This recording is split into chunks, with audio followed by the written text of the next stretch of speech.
Welcome to Corelogic's update on housing market conditions for April 2019, brought to you by First National Real Estate.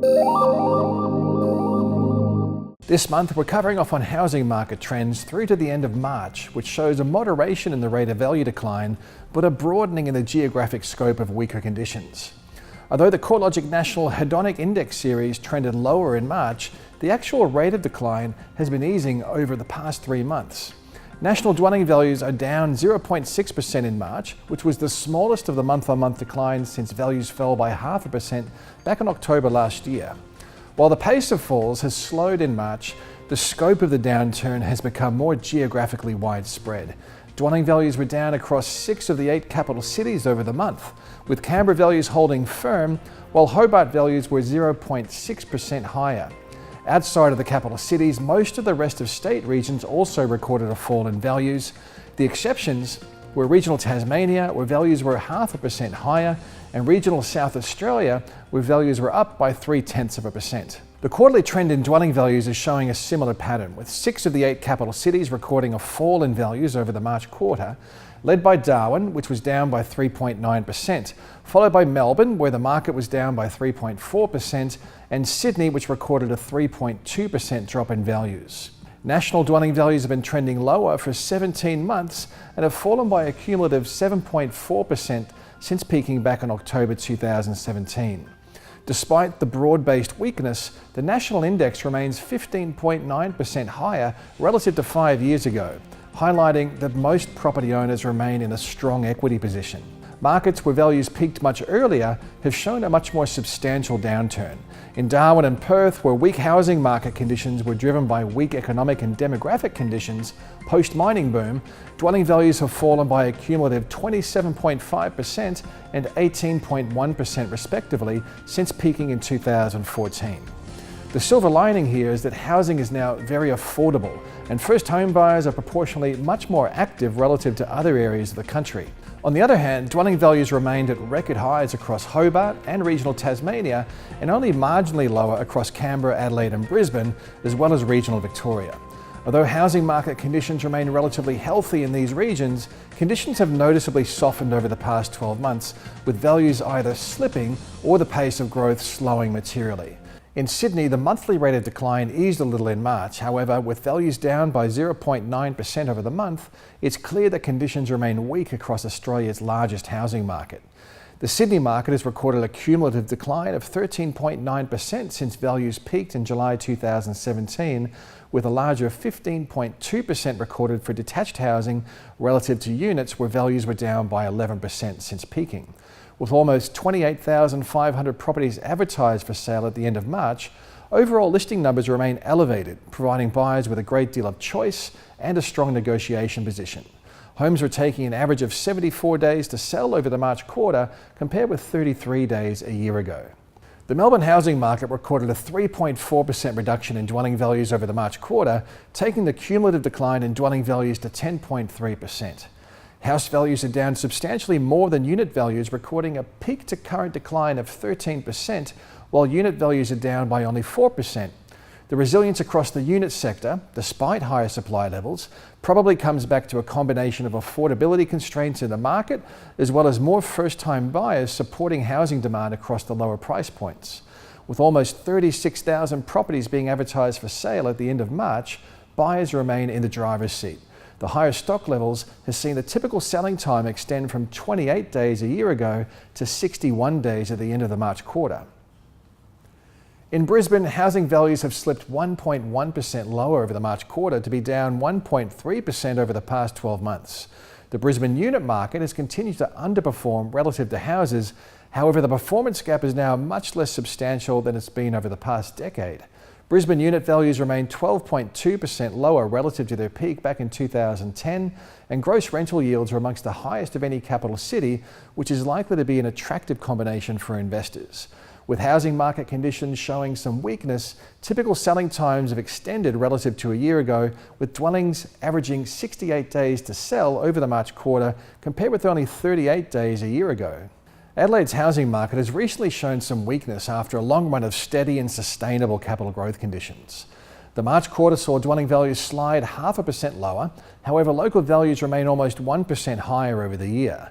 The March data showed Adelaide as having the lowest median house value of any capital city, recorded at $460,600. Such an affordable entry point to the marketplace, at least relative to other capital cities, together with improving population growth and reasonably healthy economic conditions, should help to keep a floor under Adelaide housing values going forward. Homes are taking an average of 54 days to sell, up only slightly relative to a year ago when the average selling time was tracking at 49 days.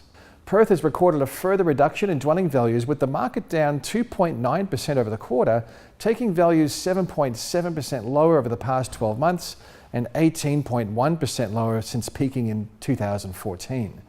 Looking at the difference in market conditions across the upper and the lower quartile of dwelling values shows that the most affordable quarter of Perth's housing market is recording weaker conditions relative to the expensive end of the market, with dwelling values down 8.2% over the past year across the lower quartile, while upper quartile values were down a more moderate 7.2%. Buyers are still very much in the driver's seat across Perth, with properties taking an average of 72 days to sell relative to 56 days a year earlier. Hobart's housing market remains the single beacon of growth across the capital cities.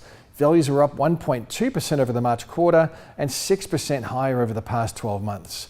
While growth conditions remain strong, the pace of capital gains has more than halved relative to the peak rate of growth in mid-2017.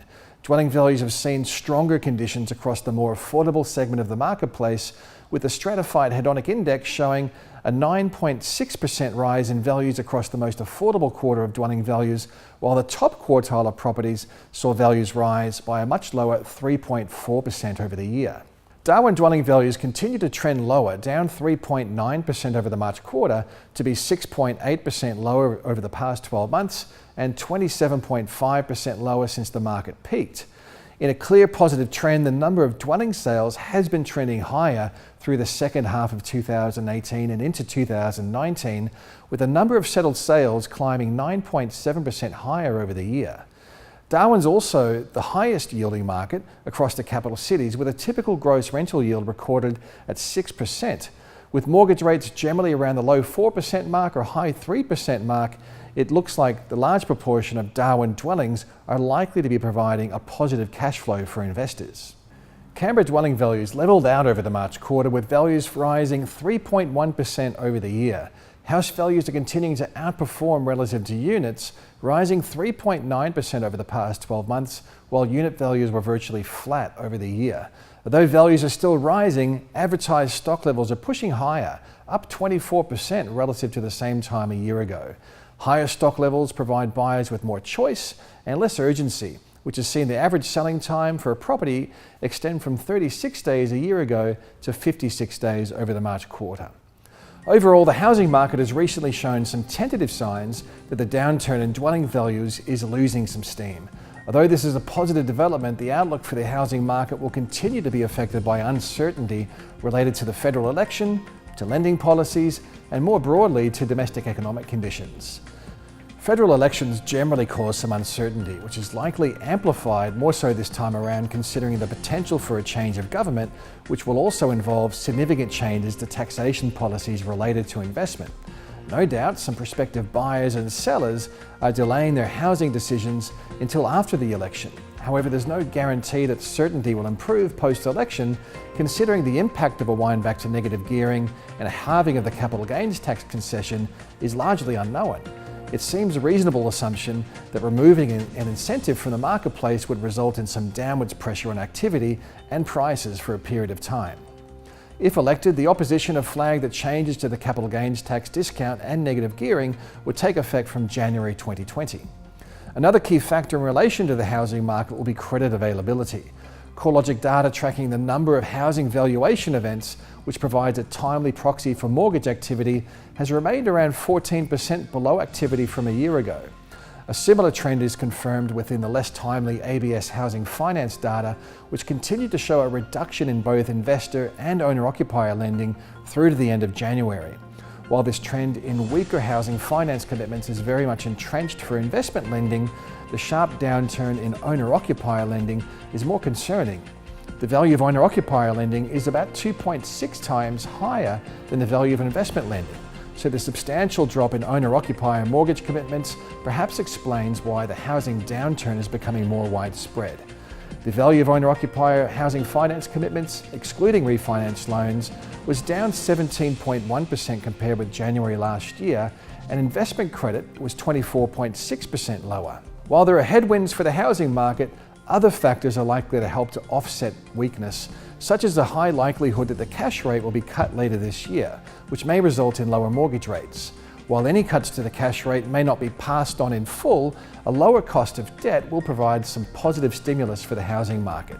Arguably, the stimulus won't be as effective as previous interest rate cuts due to the fact that higher serviceability buffers applied to borrowers, whereby lenders are still required to assess serviceability at a mortgage rate of at least 7%, despite mortgage rates which are now available around the 4% mark or even lower. While falling home values are a negative for homeowners, improved housing affordability is the silver lining to this downturn. As dwelling prices trend lower or level out, household incomes are edging higher and mortgage rates remain around the lowest level since the 1960s.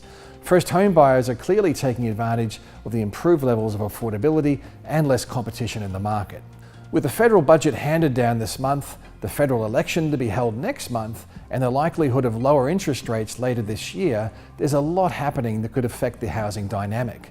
If you'd like to stay up to date on all the news and the latest housing market research, make sure you check out our website at www.corelogic.com.au.